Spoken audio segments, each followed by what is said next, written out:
This week at NASA.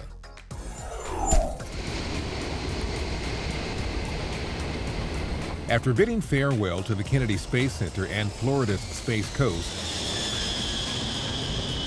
Space Shuttle Endeavour headed west toward its new home in California. Secured to NASA 905, the shuttle carrier aircraft, Endeavour made appearances in the skies over several NASA installations, including Stennis Space Center in Mississippi, the Michoud Assembly Facility in New Orleans, and Endeavour soared around the Houston area before landing at Ellington Field near the Johnson Space Center for the night. The next day, Endeavour and the SCA arrived at the Dryden Flight Research Center, a homecoming of sorts for the orbiter, which was built in nearby Palmdale, California in 1991. After leaving Dryden the following day, Endeavour continued its farewell tour up in Northern California, with flyovers of Ames Research Center and several iconic locations in that portion of the Golden State, before heading back downstate for a salute to the Jet Propulsion Laboratory.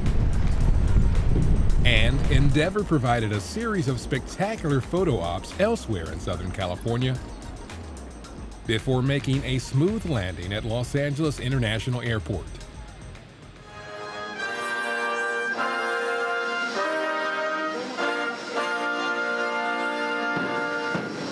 It is a great day for NASA, for America, and for the people who live here in Southern California. The fact that the space shuttles were developed here, built here just down the road, and Endeavour is coming back on our last ferry flight on the 747 is a wonderful thing. Next month, Endeavour will be towed through the streets of Los Angeles to begin its new mission of education and inspiration, on display at the California Science Center.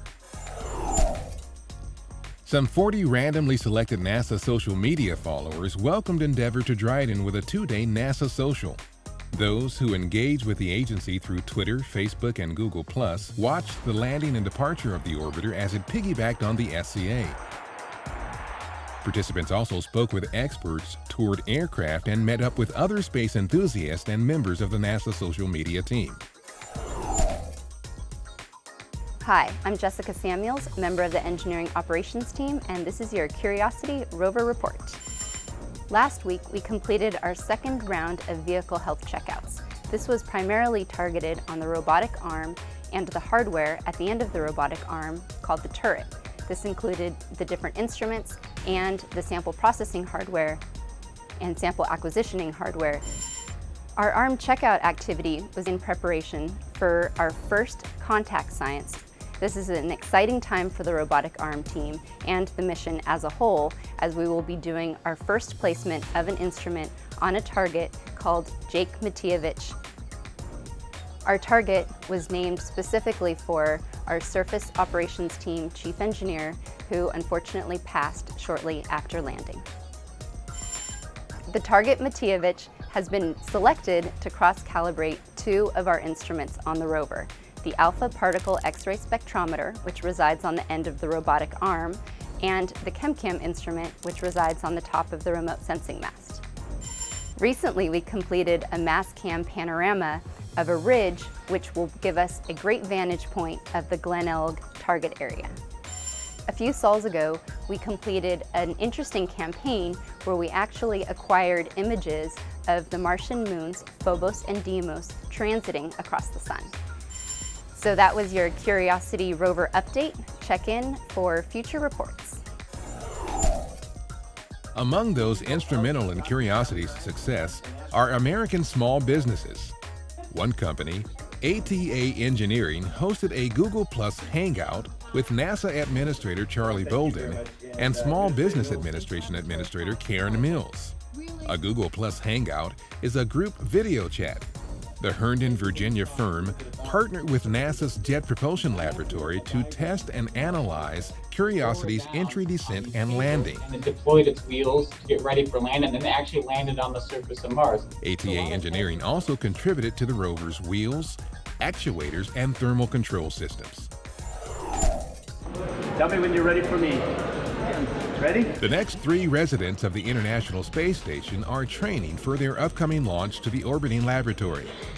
NASA flight engineer Kevin Ford, Soyuz commander Oleg Novitsky, and flight engineer Evgeny Tarelkin of the Russian Federal Space Agency, together the Expedition 3334 crew, are at the Gagarin Cosmonaut Training Center in Star City, Russia, familiarizing themselves with the gear they'll use and procedures they'll follow.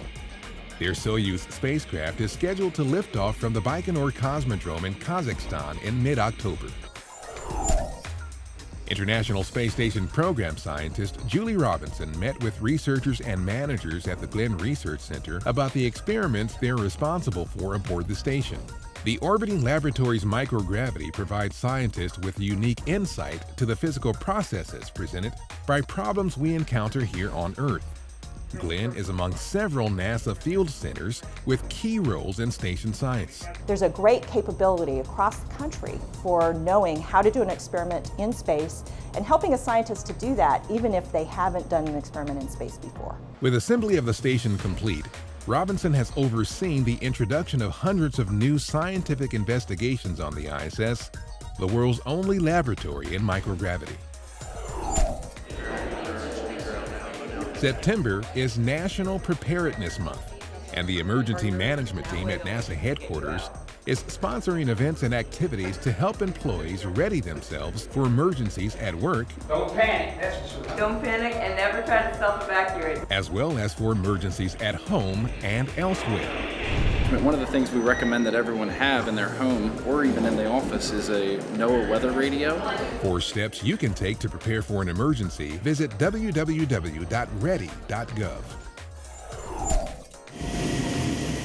The first of two Global Hawk unmanned aerial vehicles expected from NASA's Dryden Flight Research Center has arrived at Wallops Flight Facility and has started its 5-year Hurricane and Severe Storm Sentinel, or HS-3 mission to study Atlantic hurricanes closer to the source. The HS-3 mission in general is a great pathfinder. We're building a Global Hawk Operations Center East, which will have a permanent ground station here, so Global Hawks will be a permanent part of our future here. The aircraft, which can reach altitudes in excess of 55,000 feet, has already conducted a 26-hour flight to study the recent tropical storm Nadine in the Azores.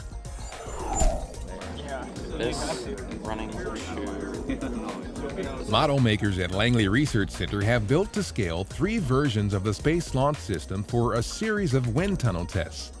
Officials in the SLS project office at Marshall will see how these configurations, each complete with solid rocket boosters, center body, and crew capsule, behave during ascent. Each of the 12-foot-long models, built to 3% scale, is being instrumented with more than 350 active sensors. The SLS wind tunnel testing at Langley's Transonic Dynamics Tunnel is scheduled to last about 5 weeks.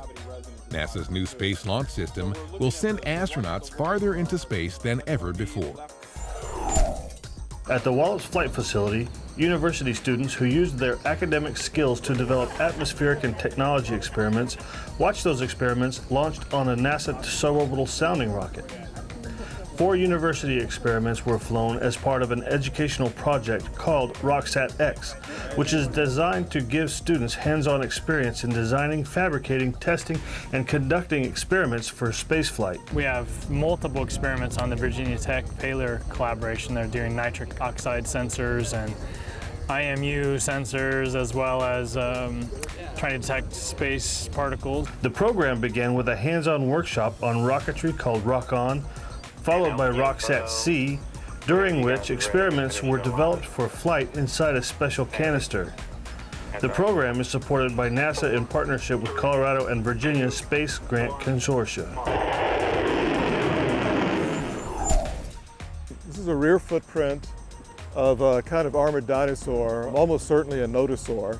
Paleontologist Robert Weems has confirmed that the ancient imprint recently found on the campus of Goddard Space Flight Center was indeed made by a prehistoric creature that once roamed here.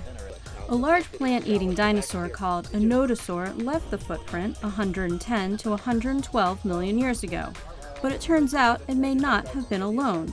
Weems says there's a much smaller, similar-looking footprint inside the larger one, made perhaps by a young nodosaur who was traveling with an adult. This probably was a breeding area for many of them based on so many small ones being found. But such well-preserved adult nodosaur tracks are rare on the East Coast and make this such a unique find.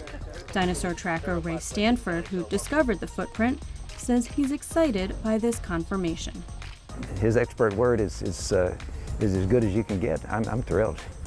The next step is to further excavate around the footprint and see if there are any other tracks in the immediate area. The Virginia 529 Kids Expo, powered by the Science Museum of Virginia and NASA. NASA's Rockets to Race Cars was at the Richmond International Raceway to connect the science of NASCAR with the Mars Science Laboratory mission.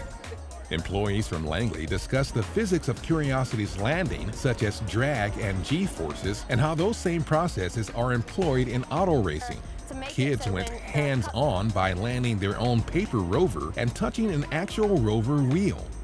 Rockets to Race Cars shares with NASCAR fans how NASA has helped improve race car safety and performance. 3, 2, 1.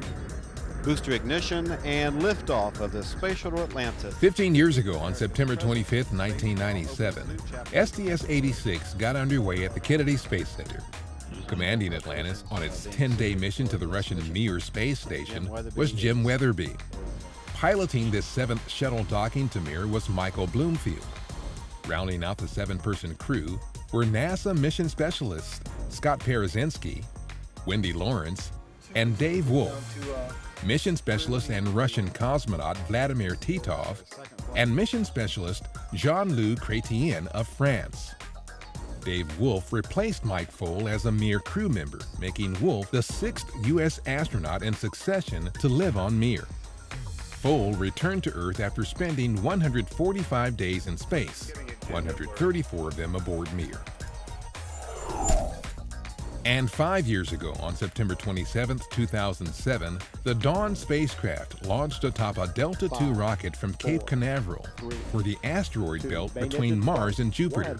0 and liftoff of the Delta II rocket with Dawn, using ion propulsion to reach the catalysts of our solar system. There, Vesta and Ceres, two of the largest protoplanets remaining intact since their formation billions of years ago, are believed to hold keys to the origins of our solar system. From July 15, 2011 until early this month, Dawn orbited Vesta, mapping its surface for clues to its mineralogical composition. Dawn is making its way to Ceres. Estimated arrival is February 2015.